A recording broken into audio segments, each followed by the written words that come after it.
Hi Monawar, hi Rohan, hi Jeenal. Thanks for joining.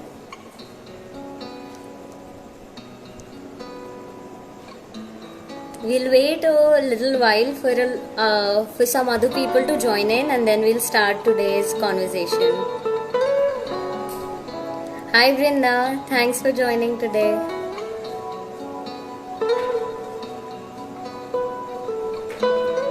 Hi Rashi, hi Aditya.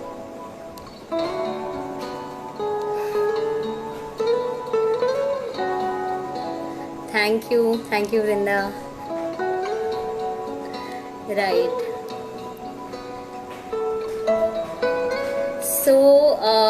Hi everyone. Thank you so much for joining in today. I'm Shivani and I'm your host for tonight. I'm an architect by my degree, but by my heart, I am a true mental health enthusiast, and I completely believe that mental health should come out front now, and it's time that we start talking about mental health issues and mental health problems. And so for that, we are a group of six people, six dynamic professionals from different fields. We have come up together and we have formed this initiative called Making the Invisible Visible. This initiative talks about bringing out front the invisible illness, which is mental illness, in front of the society, and also bringing it out in front of the people. And under Making the Invisible Visible, we have this campaign which is called Conversations That Matter, and you all are a part of it. And the whole objective of Conversations That Matter is to normalize conversations around mental health, to motivate each other that it's okay to talk, it's okay to seek out for help, it's okay to not be okay. And that's the whole idea with which we've started this conversation. And today I'm very happy and nervous as well, because today we are having our third conversation. And this conversation is about a topic which is very much near to me, and it's about depression. And to talk with me today, I'm having a amazing person. She is not only a mentor, but she is a well-being warrior herself. I want you all. I want to introduce all of you to one of my favorite persons, Jeenal Doshi. I would request her to come and join me today for this conversation. Just waiting for her to be here. Hi, Jinal. Hi, How are you? I'm good. How? I'm doing good. So, guys, this is Jinal over here. She is an engineer and an NID, she is an amazing designer. With that, she is managing Bloom Center for Wellbeing in Anand National University. And above all the qualifications and above all the degrees that she is an amazing human being. She has mentored so many young children, students like me, to come forward and to talk, and also she has pushed them to seek help. So she is a fantastic human being, and I'm so happy that today our third conversation is with her, Jinal. So me and my entire team really welcome you today, and we are very happy to have you. I'm so grateful. Uh, it's really nice. I'm actually out of words because those are some really kind words spoken at this level. I'm just grateful, and I'm really glad that the team came together and looked at the nuances between human connect through this project. And I'm really glad that you are paving your path in brightness. Right, right. So, for all the people who have joined, today we are going to talk about this very common and one of the very predominantly widespread condition, which is called depression. according to WHO, depression has a rate of more than 300 million people that it has affected worldwide. And it is so ironic that a condition like depression, which is so widespread, yet it is so less talked about. It is so much within our society, and with all the people around us, still we are so less aware about it, and still we hesitate to seek out help and to talk about. And so that's why we have this conversation with Jinal today, and she's come up with this very different understanding about depression. And I was very surprised while I was talking to her, because she came up with this whole idea of embracing depression. And it's counterintuitive to my head, because on one side you have depression, and on other side you are trying to embrace it. Uh, so Gina, let's start this conversation with you from the very theme that you have chosen to talk about today, that why embracing depression and what about depression? If you like go to the actual word depression, it comes from depress, and depress as a mood or as a feeling is that you have a lasting unhappiness. So there is some sense of resort that's going on in you, and that's where then depression takes a form.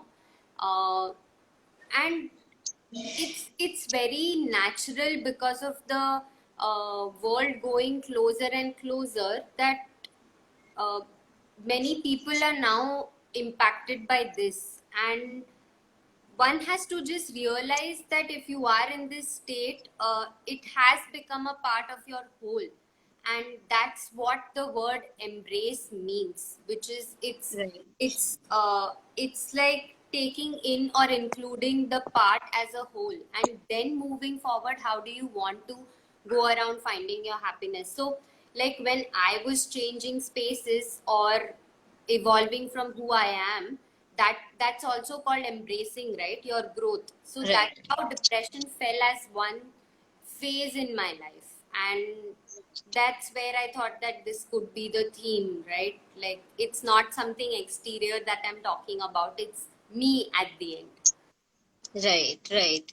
Yeah, very true. I think one must understand that depression and feelings such that in life we have ups and downs both, and to embrace your achievements equally as your phases where you're feeling extremely low is a part of life. And Jinal very truly said, can you tell us that this theme about depression? So, usually when I see people these days, depression has just become a lingo or a slang, I would say, that where people or youngsters like me, they just use depression in a very normal fashion. Ke, yaar, I'm so depressed today, I don't want to go out. Yeah, don't talk to me. I'm so depressed. आज तो ये नहीं करना, वो नहीं करना. So this word has very different meanings associated with it in today's context. And what do you think that how the usage of this word and the way it has been taken forward by people around?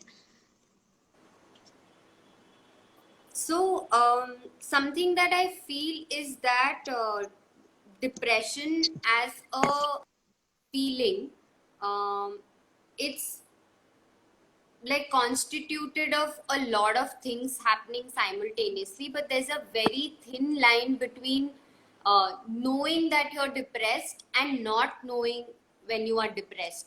So mostly if you are saying this sentence that I really feel depressed, that means you've processed that feeling, hence that means it was a slice of depression that you faced. But when you would be in that stage, it's very difficult for you to name it. It will come and it will either pass away or it will last for longer. But at that point in time, you wouldn't know it's depression, because depression comprises of a lot of things. Like to name few, it could be horrible guilt that you're carrying within about something that you've Right. done wrong or somebody else has done wrong. The Right. next thing would be like feeling frustrated and irritated about something. It's that feeling also inclusive in the depression bucket. The other Right. could be there's a lot of self-talk happening. So it's like intrusive thoughts are just coming in, coming in, coming in, and you are not able to process it. Uh, the fourth thing could be there is a lot of anxiety. Anxiety happens when you have a thought of future or past. You are never in present when in anxiety state. So that's how Right. it's triggering into something else after that.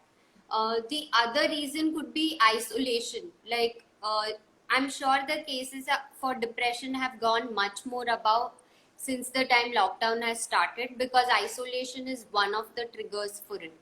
And Right. last, like another feeling would be feeling disconnected, not just from the world, but your own body. You feel like this is not how I used to be, and why am I feeling this? Like, why am I not Yeah. feeling me? So, these are Right. some Right. elements which I feel define depression. And Right.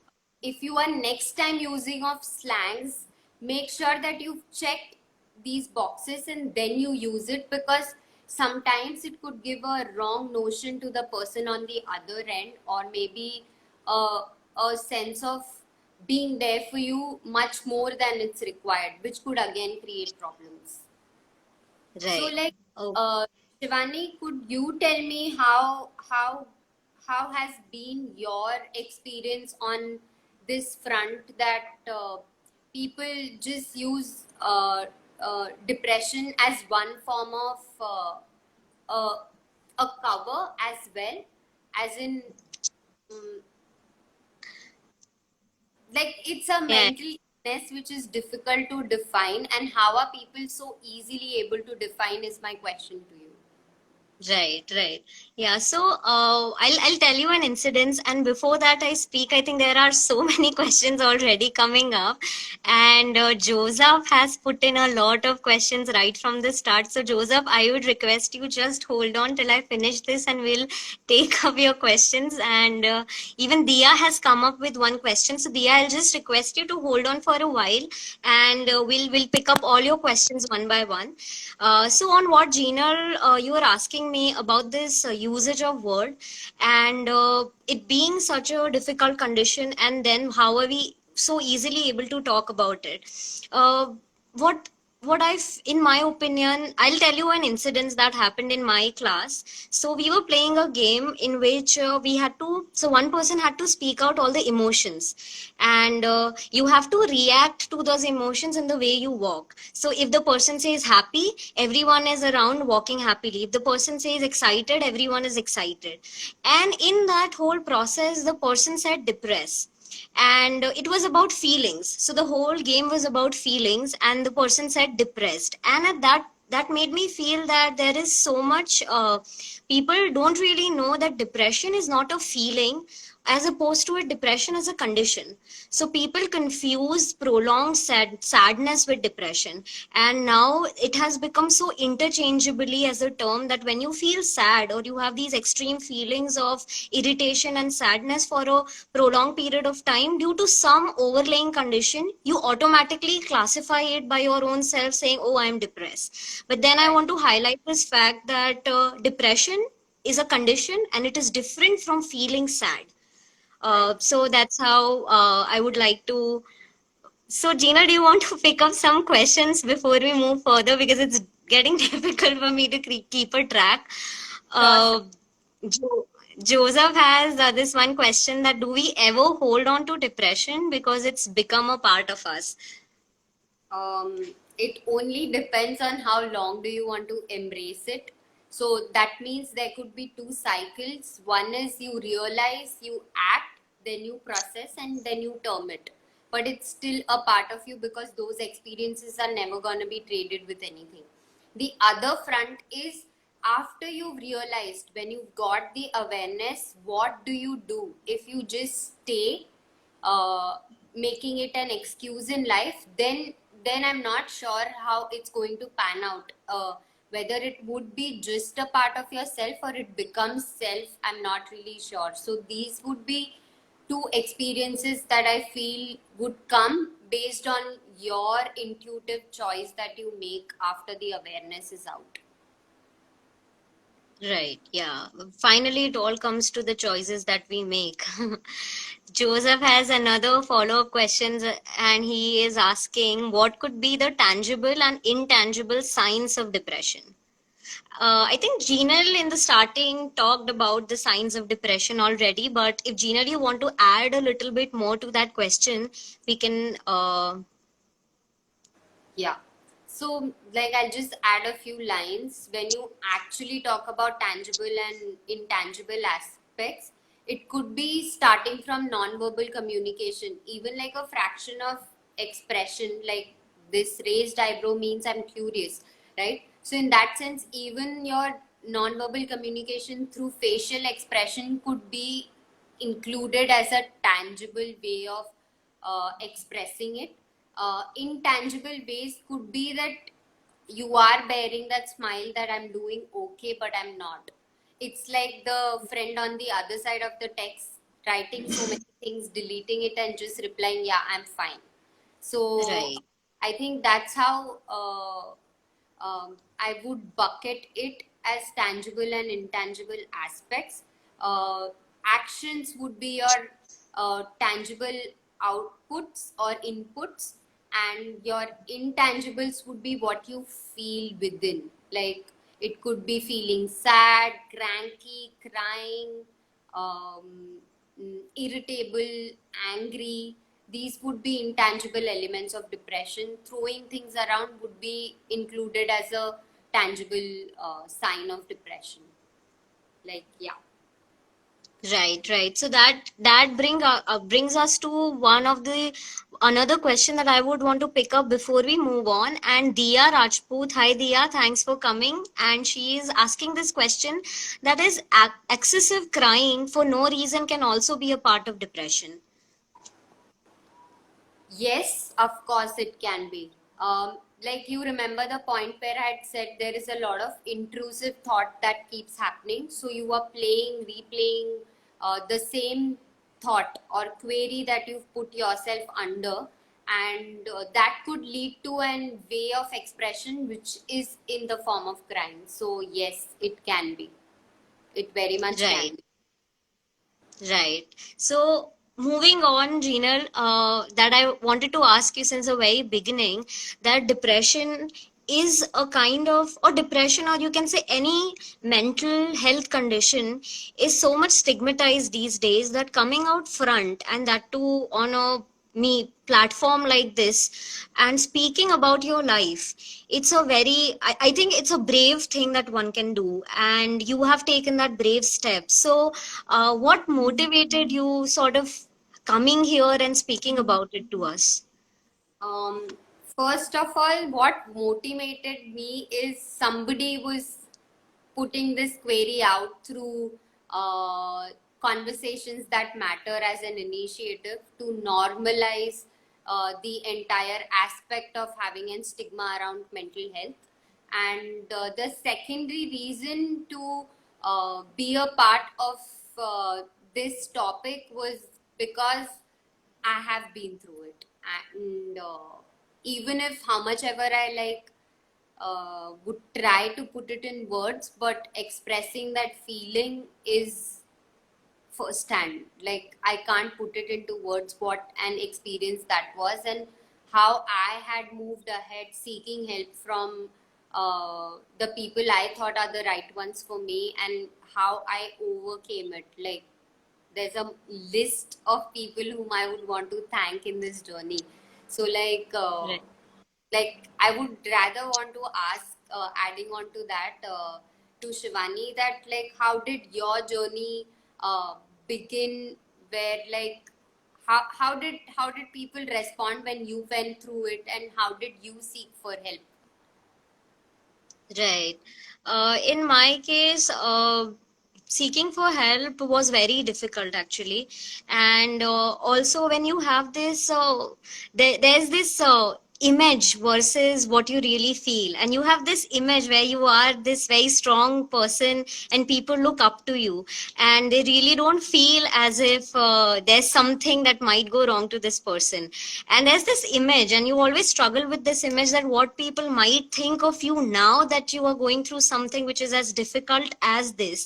So this image versus what I was really feeling has always been a struggle. And with that, I think the kind of state I was 2000 restricted my communication to other people, and it restricted me reaching out and talking to people because of the fear of judgment that I always had. And I must tell that reaching out has been the most difficult, and it has not gotten very smooth. Reaching out to friends, I have not really got the kind of support I needed. Reaching out to my family members also, I initially it wasn't that smooth that I thought it could be. And there is a fight that you have to do for yourselves in order for you to make yourself understand that yes, I need help, and yes, I'm going through something, and I want to come out of it. So that kind of fight I had to play in my case. But Gina, what was the kind of struggle that you had? Let's get to know you more and know your story more. That what was your journey like to be? This all began when I was a student of NID. Like, I was exploring myself, I was exploring my career, and I was amidst a relationship, and it didn't work out well. And I hadn't made enough friends around.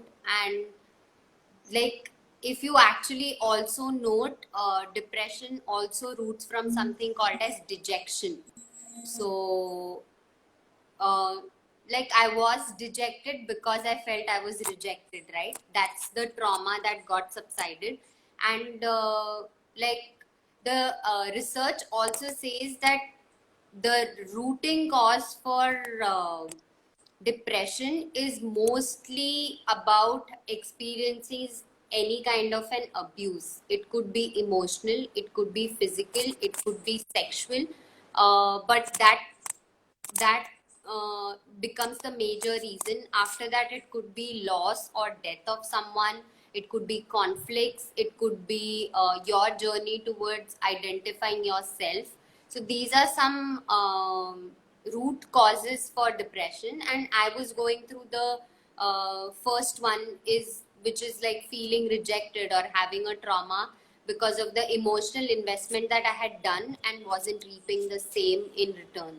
And that's when, so basically, I didn't know I was in depression at that point in time, because there was so much going on. And it's only after I started seeking help from a really close friend and now my partner, which is Joseph, and like, we hit off as really good friends, and we moved ahead together to identify ourselves. It wasn't about just knowing each other, but it was about knowing our own self together.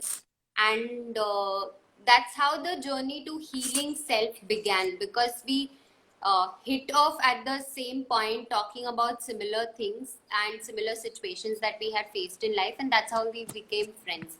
So that conversation then spread into talking to my other close friends, my girlfriends, and how it moved ahead smoothly. It's only when I came to Anant after that was I able to hold a stance and say that I think this is what I went through. This was the thin line that I had crossed of dejection. And after that, the residual still stuck to me. Like, even though I had forgiven and forgotten that person prior to things, like when they were not fine, um, it was that residual angst, anger, and frustration that, like, how could this happen to me? And it slowly went to a journey where Bloom got established. I joined Anant after fellowship, and the time came where I was evaluating our reports with the partnership with Yodos, and I was like, this is not going fine. Me and my boss Garima had former boss Garima, we had a conversation around this, and we were like, face to face counseling is important. Like, I need that human connect. We both needed that human connect so that students could get a better platform. The staff at Anantu could get a better platform. And that's where the journey began. But I'm such a person who, without testing anything, wouldn't do it for anyone. It's like a protocol or an ethic that I follow. And I was like, oh shit, it's time to break my own mental stigma that I carried once upon a time around seeking help, like a professional help, because till now I was able to survive. And the moment I cracked it off at the therapist, I was like, shit, why was I missing this all my life? Like, I didn't use it as a tool because I wasn't suffering exactly with a mental illness, but I used it as a tool for my self improvement, and I started right from my childhood. Like, I was addressing one thought at a time, all the traumas, all the abuses, like in whatever fronts, and how do you move past it? Fortunately, I've not been abused in wrong manners, like without consent, basically. And it was mostly around emotional abuses that I've gone through because of investing of so much of feelings. And that's when I was like, now it's working out for me. Now the students can test it for themselves and use it as an improvement tool. Sorry, this was a very long monologue, but yeah, that's the whole journey that I've gone through to be at a space right now where I am in. Right. Thank you. Like, it's good to listen to someone who is so honest in speaking out about their so many little aspects. Am I just feel that I'm not audible right now. Suddenly all the voices have become low. Am I audible, Gina? Yeah, you are audible. Yeah, okay. Your voice has suddenly become very low. Is it because what you're sharing, or is it because there's some problem with my device? Not sure. Because I felt the same, but I don't think it's the device. Yeah, It's actually, the it's really kind of very low in volume. We'll have to adjust something technically. I can't hear you properly right now. okay. Should I try earphones? The volume is very low. I don't know Let why, but me ask the audience, are we audible, and give us thumbs up if you feel we are audible enough. I can't hear that also, whatever you're saying. I don't know what's happening. Something kind of strange never happened before in a live session. I'm really sorry, guys, but They are saying they can. there's some technical glitch happening because of which I'm not able to hear Can you hear Jinal us? properly. Wi-Fi Um, चला uh, me? earphones आपने ऊपर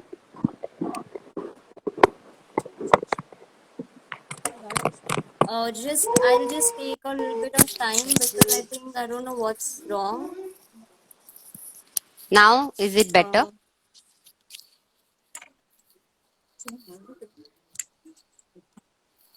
Just give me 2 minutes because till the time.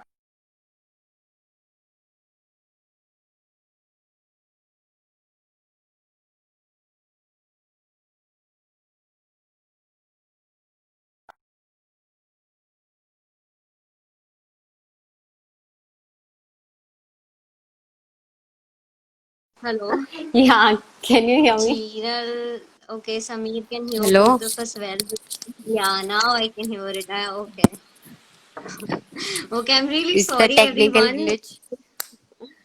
In No, the it's middle of okay. such a very This emotional thing just story that follows she was me. telling, I don't know, my phone kind of felt it, I think, that it stopped responding. No, but this follows me. Every live session, this keeps happening. So I'm used to it now. Right, okay. Thanks for bearing with me. So we have got some questions that I think I'll have to pick up before the I keep lose of the track, and it Yeah, it's getting started dark. from Munawar. Munawar was asking what are the symptoms of anxiety and No, no. depression, but I think Jinal has answered it. The next thing is Pragnesh was asking how to know the difference between being sad and depressed. So Pragnesh, even the the ways in which you can identify depression, which Gina spoke about in the starting, might answer your question. But yeah, there's one question that I want to pick up, which is of spy underscore 9990, and the question is, how can you help someone close to you who is going through depression? Am I Yeah, visible? Gina, Like, it's the light profile. you're visible. You're visible to me. You're audible to me now. Put this one. No, no, no, there's a lot of shadow. Put this one on. Okay, to all the people who have just Quickly joined, be. I can see one comment which says that though I don't know what you guys are talking about, I can still relate to it. So me and Jinal, we are here having a conversation about Jinal's life story and her journey through depression, and she is talking about how one could embrace depression and cope up with it. And yes, Jinal. So there was this one question which was, how can we help someone who is going through depression? One of the things that you need to constantly do is fill in positivity, because that's what they need at that point in time, and motivation to push themselves off only after they've realized that what's triggering these things. So action A would be to tell them to write down their feelings every day and try talking to them. Why did they say this? And address that entire line of thought through something called as chain of why. So you keep asking why to that person, and you will come to a root cause that there was some incident in the past which caused this. The second thing could be also making sure that they follow some kind of spiritual discipline. It could be chanting, it could be praying, it could be just thanking, like gratitude, uh, um, like a privilege check. Why do you feel that everything's great in your life? It could just be one action that you had a meal on your plate today. So it starts from acceptance, basically, and they need to start accepting that this is a part of their whole, and they surely can work towards just becoming the whole eventually. So yeah, these are 2 3 things by which you can immediately help. And the next thing is to help them seek a right help. It need not be completely professional help, because mental health right now is very expensive. And I'm just very, this is like a chain of thought that I feel that if it's about mental health, which everybody at one level or a class goes through it, why is it so expensive? Why can't people just love each other irrespective of the love that we understand? It's more about like um, embracing. Yeah, that's the word I would again go back to.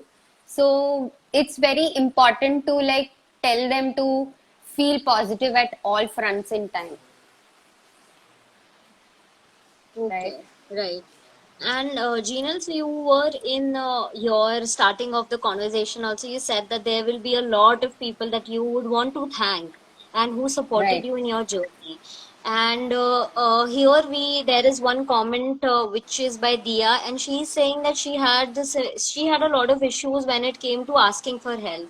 So, how was asking for help to someone was like for you? And what do you think that a person should, and when is the sign when you think that yeah, now is the time that you really should seek out for help? Uh, how did people respond to you when you came up with these concerns, and what was it like? I think again feel grateful that I met right people on this journey. I was not someone who was ridiculed about the way I felt, and it's maybe because of the culture that was followed in my vicinity at that point in time.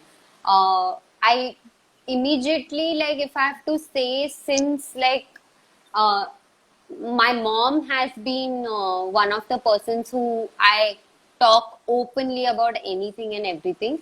And she was my first point of access around seeking help, which is like I couldn't explain her what I was going through, but she knew it in her heart that my child is facing something, even I was like miles apart.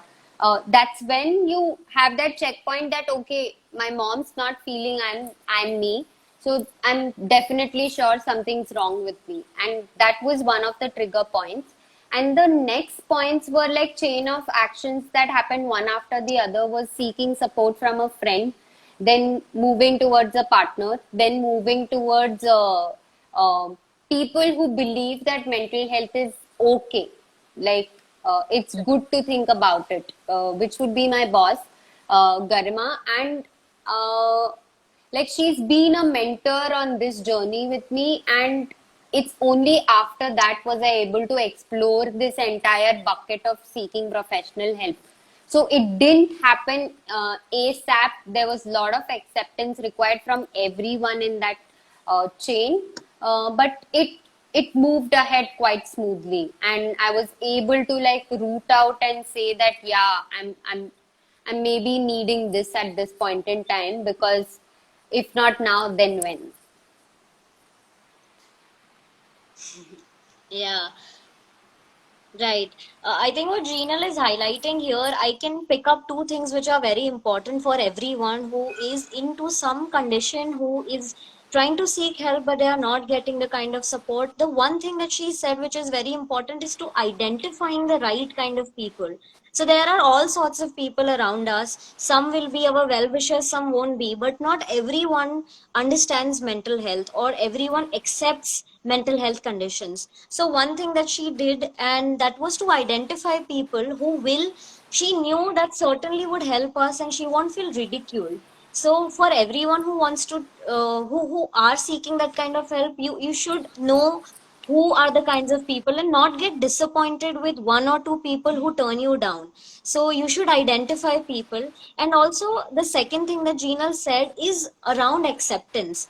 And until and unless you accept yourself and your own condition, I think it becomes very difficult to express this to someone else as well. And with that, there is one question that Samir came up with, and that is, do you think people who are using depression as an excuse to do or not do something might not be really depressed, but they might be needing some other kind of help? Yeah.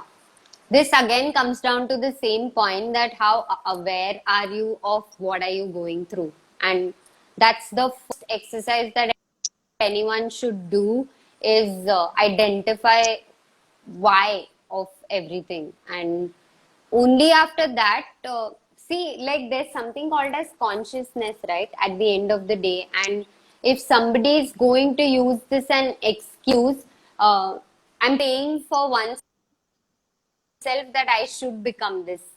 So even though if you were planning to use it like a cover for something else to happen good, there's a higher possibility that you are just sending those vibes to yourself indirectly, and uh, helping yourself suck into that mode. So it's just that being aware would solve these problems, because then you're constantly in touch with yourself. Like, who am I? Who am I? This is a question that you keep asking, and then you keep evolving. So yeah, I think that's how I would like to answer it. Right, right. And also, Samir, to adding on to what Geenal is saying, I think as child and since the time we've grown up, we have this habit of making excuses for anything as simple as not going to school. And I know how many times I've made stomach ache as my all-time favorite excuse to not do homework and to not go to school. So making excuses and not doing something is a part of our, it's a part of human nature. Now you take stomach ache as your excuse or depression as your excuse. If you see that if people are taking physical problems as their excuse, I don't know why I feel that sometimes they are easily forgiven. But if people are taking mental health issues as their excuses also, then that kind of thing is also not acceptable. That you know you are just using it as a cover, and you might not know there are so many people who are using physical health as a cover, and we've all the time done it as students, right? We have got this jali medical certificate from people, and we have made it like a habit ke, it's not always authentic, and that ways I think similarly people misuse mental health conditions as well. So they both are a part of the process that everyone does, and there shouldn't be a big deal about it when mental health problems are taken up as an excuse. It should be seen similarly to a physical health problem which is being taken as an excuse. What do you think, Geenal, about that? It's a very dicey thing. There's no black and white out here. Uh, it's a completely gray bucket uh, because you would be super inactive when you are in that space, and when you would genuinely say that I'm feeling depressed or I'm in depression, you are not making an excuse. It's a fact that you're going through, like you mentioned, and it's not very different to a stomachache that I might have during an period. But it can also be seen in the reverse way, tying back to our first conversation, which was about people using it as a slang. So at the end, it's about an intent, what the person wants to reflect to another person. That's where this call of decision would happen, whether they are going to use it as an excuse or whether they are actually feeling it. And none of us, except for professionals, could help you detect that, right? Like Right, right. it's like going to a doctor basically. uh, like Hmm. the question to Right. ponder upon is, since childhood till now, even while you are working, have you ever shown somebody a jali medical certificate of you going through a mental illness? No, because that's where the taboo comes in. Nobody wants to seek professional help like a doctor, from a therapist or a psychologist. So that's the reality. So, so Geenal, talking about, yeah, right. So, talking about these problems always bring us to a point where we talk about, okay, fine, this is a part of the problem, but what now? Like, there's a question which is also coming up on the chat box. Munawar is asking the same question, that if a person stays alone, how he can help himself. And the same question is that, how did you help yourself? Uh, what was the coping mechanism for you like in this phase? Uh, there was this time, like I mentioned again during NID, and this is when I yet hadn't had a breakup, and I was like, "What the hell is happening? Why every evening am I on phone calls and trying to explain myself or fighting for this relationship?" I was like, "This New Year is coming, 2016." And I'm just going to spend that 1 hour of call on myself, which is to just journal. And I had started something called as 365 days of thoughts, which was called First Thought series, where every day I spent at least 1.5 hour to create something from my entire day's inspiration. It could be just something randomly said by a friend at Kukcha, I mean the canteen at NID, or it could be something that I learned in class. But all my 365 days are documented. You can check it out on Tumblr. I can share it after this. And in fact, it shows my stages of how I moved from who I was, lonely, isolated. Nobody was there to love me, or basically it starts from within also, right? If I can make somebody happy, or if I can send out love, I will get much more in return. But it's just about that shift of paradigm, that it's not just about self love, because a lot of sins start from self love. Like over loving of yourself could lead into narcissistic feelings, or it could be about greed, slander, putting yourself in pedestal. So don't do that. Like, come down and just send out love. So gratitude journaling is the best kind of coping mechanism that you could get into, because that fills you with a lot of embracing moments. for yourself. And it also like helps you kill loneliness because you are uh, talking to yourself through something. And if in the larger context, if you have to say any thought is born into your head because of the presence of larger world which is created by God. So it's very important to recognize that somebody is there to look after us, and it's not right to go in any wrong direction or wrongdoings. So art journaling, gratitude journaling is one of the options that you could cope with.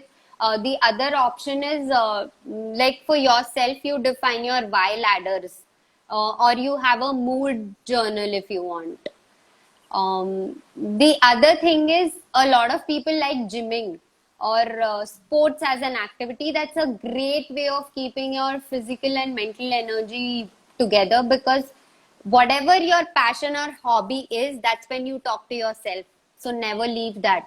Answering for Munawar, it could be all the readings that you do and the understanding that you pull out of it, putting it into like a content, or writing like letters could be a very good coping mechanism at this point in time when you feel isolated enough.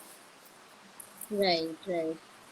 Yes, I think Munawar, I hope that you've got the answers. If not, you can again put up a question in the comment box. And also to all other viewers, we are talking about embracing depression with Geenal. And if you have any questions, you can put it on the comment. There's one question that Lokesh has asked, and I think it's a very important question to talk about, which is considering depression an act of victimization? Um, So considering for self or someone else, if you could provide that clarity, Lokesh, I would revisit this question. Right. Uh, Lokesh, if you are here still and in the chat, hearing Geenal and me, if you can be more specific about this question of who is it that you are talking about, then it might be easier for Geenal to answer. Uh, But what are your thoughts, Shivani, on it? Do you have any thoughts? so even I was a bit confused about what he was trying to ask about victimization. But what you were sharing initially, I had one thing that I wanted to myself ask is how can one give time to self? Uh, Giving time to self and Both cases. being comfortable with self has been always a very difficult problem, and especially when you are in a situation where you don't like anyone and you don't like yourself the most. That's the difficulty where you, how is this idea of spending time with oneself and engaging in something like in art journaling or anything for that matter really happens? How one should look at that aspect? Self-reflection is a very difficult task. Like, it's not easy the way it looks. People have just glamorized that word, but it's quite tedious. And but like I mentioned even before, it should be like a spiritual routine or discipline that you have for yourself, which could be like 5 minutes after you've woken up, or 10 minutes after you've woken up, or just about to go to a bed, or the most productive time of your day should be given to that point in time where you can like spend time on something that you really love. It should be that hour. And neurologically speaking, once you've put that in practice for even like 3 days or 4 days, your brain will automatically map the experience that you felt, and according to the body clock, it starts releasing a lot of serotonin, which is very good for depression or for any kind of dull feeling that you're going through. And that's when you can have a self talk with yourself. It could be through varied parameters, and you will see the domino effect of it in a while, but it's about being patient and not really giving up too fast. So doing just that one thing Right. regularly out of 24 hours, I don't think that's a very big ask. Maybe, but it works differently, guys. So I just want to say that depression, though it's one condition, it works differently for different people. The way depression manifests in your life and your reaction and action towards it can vary. So while this is Gina's personal experience, your experience could be very different from Gina's, and my experience could be entirely different from what everyone else feels, Of course. which shouldn't become a ground for evaluation. So taking someone else's experience shouldn't be your ground for judgment and evaluation of self. Rather, it Right. should become a platform where you get inspired, and you feel that there are more people like you who are going through the same struggle, and you get motivated. And that's what I want to clarify also. I think Lokesh has come up with a bit clarity that he is asking in both the cases. So it's 10:21 right now, and the way Instagram live is that it's going to get disconnected in 9 minutes. So, if all of you here can respond to the chat, and if you want to if you want to make it uh, with Geenal for a longer time, then we can start another live after this, and we can again talk about these questions and answers. So, if you all can put it, whoever is here, put it on the chat box, a thumbs up. So we know that we have to continue or just conclude it over here. It's just 8 minutes remaining, so guys, please be quick. I don't want to lose on to this कौन time. बनेगा And Crorepati? Fastest finger first शुरू होता है see, अब. yeah, you guys have 8 minutes. Just put a thumbs up in the comment section so that we know that we have to continue this session more. And Rashi is the winner of this competition because she's the first one to do thumbs up. Okay. Otherwise, you, Lokesh, want the answer to your question, you should also do a thumbs up. Right. Okay. Rohan being super formal. Another live. Gina and you are free. If Gina and you are free. Yeah. Okay, guys. So, this session is going to end in about 8 minutes. What we will do is I'll generate another live session, and you guys can again join in the session. And there are some questions which are still remaining in the chat box which we would want to answer. Some things that Gina still wants to talk to everyone that we haven't heard. And there are some people who might want to ask more questions that we haven't really got to interact with. So, yes. So should we just end this session and start a new one, or what should we do? Yeah, just end it and start.